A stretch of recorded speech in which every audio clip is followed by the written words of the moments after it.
Hello and welcome to another episode of Thoughts Per Episode Classic Doctor Who Edition, where I have thoughts on classic Doctor Who, so you don't have to. Is that how that works? Anyway, I just want to quickly mention before we start, it is a very hot July day, so I have my windows wide open. My new mic is pretty good at filtering out noises which aren't me, but if you do happen to hear a loud engine noise throughout this video, I apologise, I didn't want to melt. The serial we are looking at today is the first of Season 2, and it is called Planet of the Giants. Is it planet or land? I've already forgotten. Planet. It is Planet of the Giants.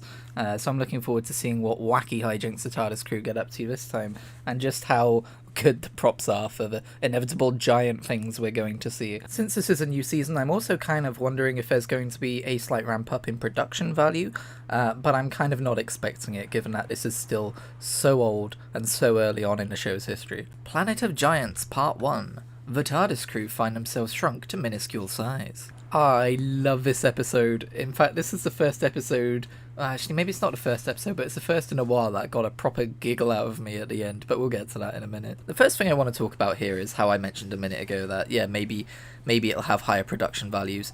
I think it kind of does. Like, maybe it's just because this was intended to be the premiere episode of Season 2, but, like, there's a lot of, like, really well-designed props, whereas I've laughed at a lot of the props so far throughout the history of the season, or the series, I guess.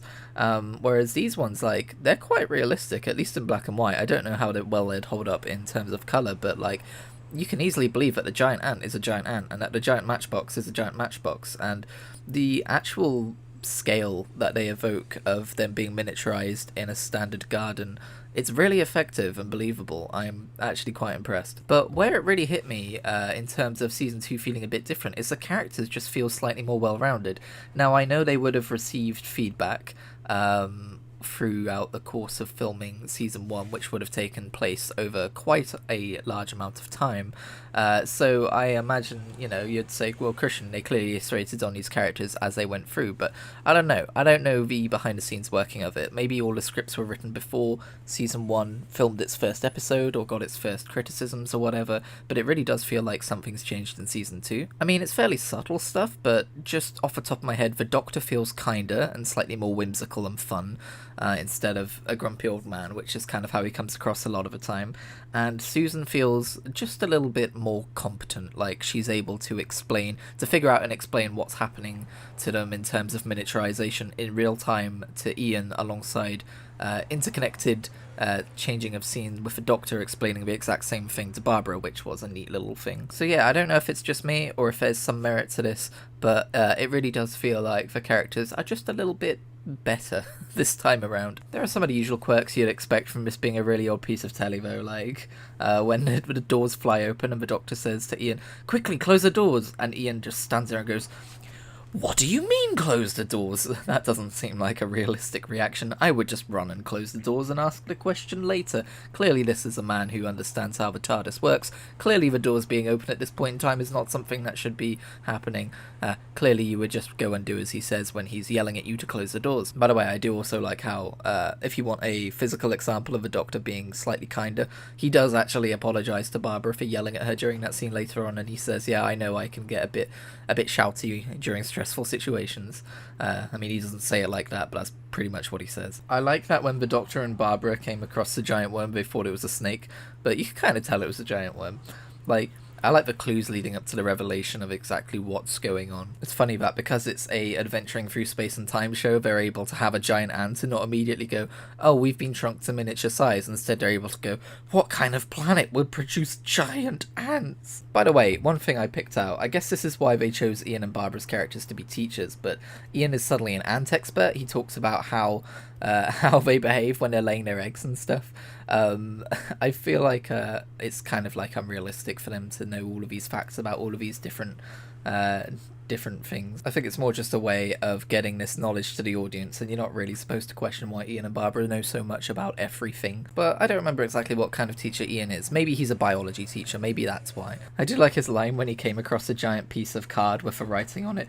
Now this is really baffling. Again, I would cut these pieces of audio out and put them in here if I could, but I can't. You'll have to make do with my reenactment. Now, Ian promptly climbs into the giant matchstick box and gets kidnapped by the man who, for some reason, had just left his matchsticks lying around in the garden. But we then witness a conversation between the man, the owner of the matchsticks, and a man who's visiting him. It turns out that they are developing a new insecticide, and part of me thinks that this episode's story might have been, someone might have said, hey, you're making this kids science fiction show, could you maybe put this message in about how insecticides that kill everything in the garden aren't good, because we need to spread this message? Would not be surprised to learn that at all, but I thought it was actually pretty well done. They're having a conversation, like the guy who owns the matchsticks is talking about how he doesn't like the science behind the insecticide they're making because it literally kills everything, which is why everything was dead in the garden when they got there, and that it's not good.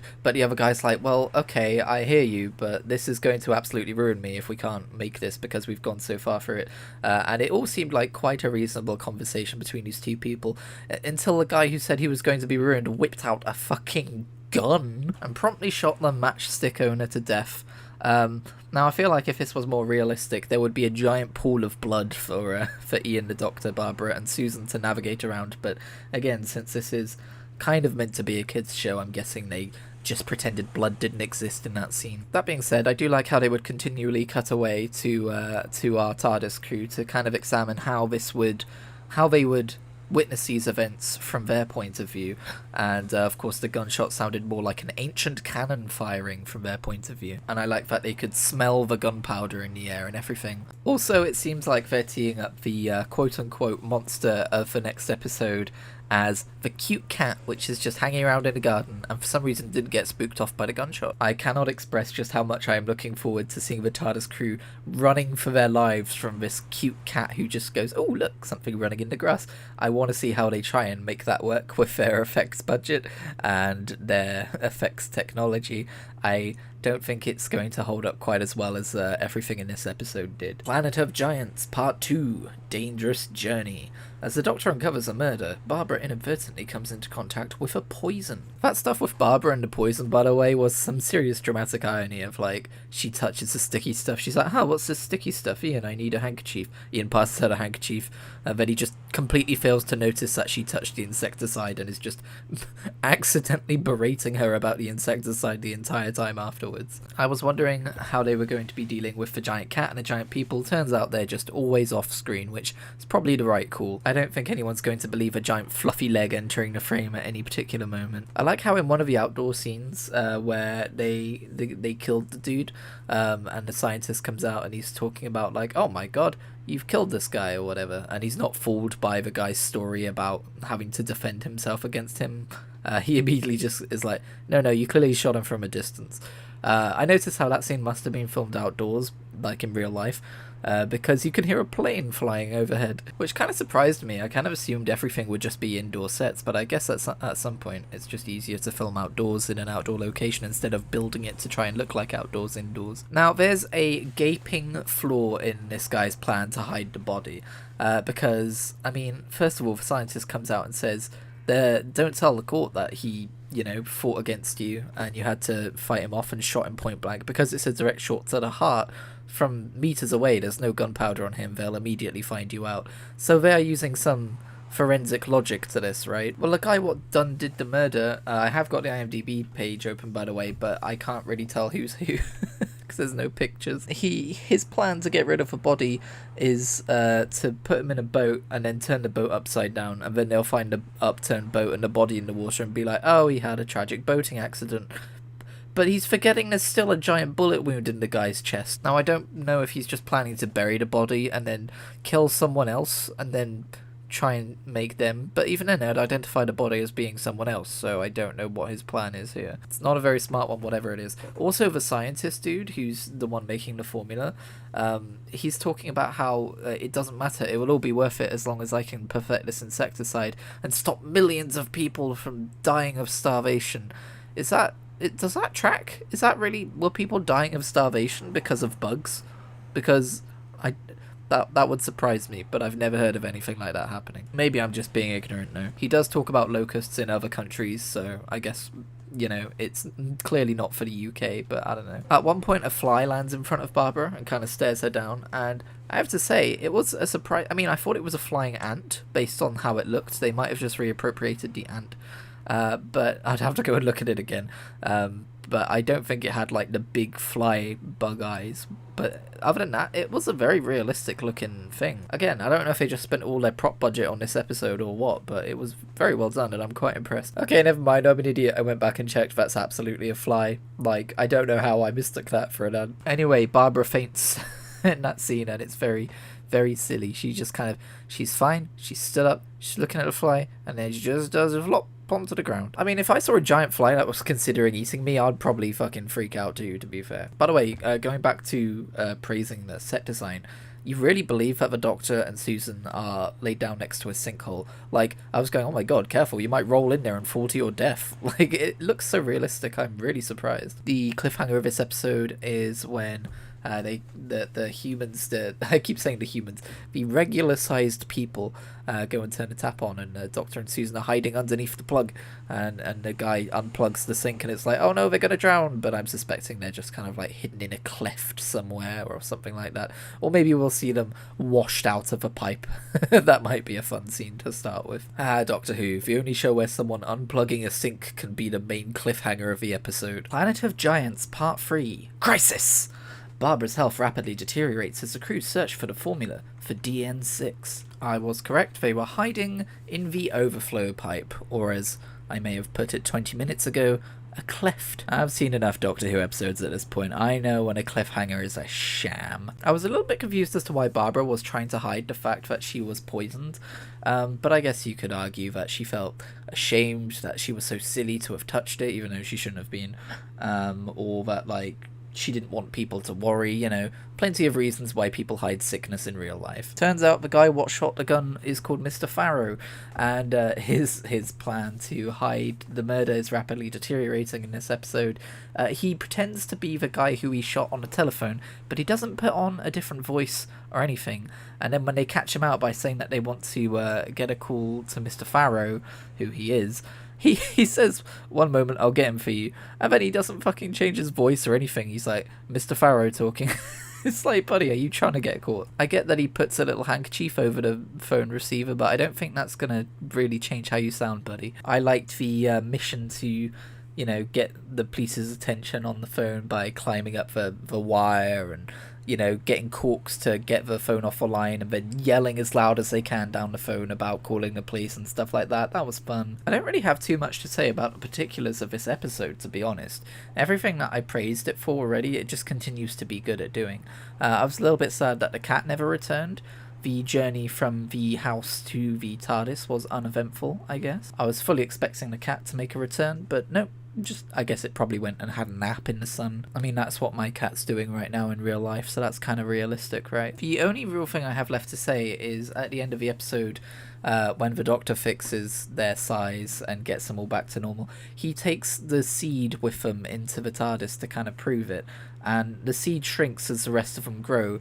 But I feel like that doesn't make sense with the relative logic of the episode, right? The whole point is that they shrunk down to the relatives, like, from their point of view, they're still the same size, it's just the rest of the world that's bigger. And that happened because they were in the TARDIS when it shrunk. So surely taking an object into the TARDIS would just, like, if all they did was size back up to normal size and leave the TARDIS, then the seed would still be giant. They would just have a giant seed with them. In my opinion, that's how that would work, right? But I guess they had to show the seed shrinking to kind of, like, justify Barbara getting better, because they used the same logic to say that Barbara's the amount of poison in her system would have been a lot less. But again, I don't think, because it's all relative, I don't think that's how that would have worked. Also, I wanted to note, this isn't the last time the Doctor ends up being super small. I don't really remember it because it was a Peter Capaldi episode, meaning I've only seen it once. But I know there's a Peter Capaldi episode where the TARDIS shrinks and Clara's full size, but Peter Capaldi's Doctor and the TARDIS are both tiny. And I don't think we really see a lot of the world from the Doctor's perspective in that episode. But yeah, just wanted to note, it happens again to him. There may be also a future Classic Who episode where it happens again. I don't know. I feel like having a plot where you shrink down to tiny size That's a very tempting plot to pursue in Doctor Who.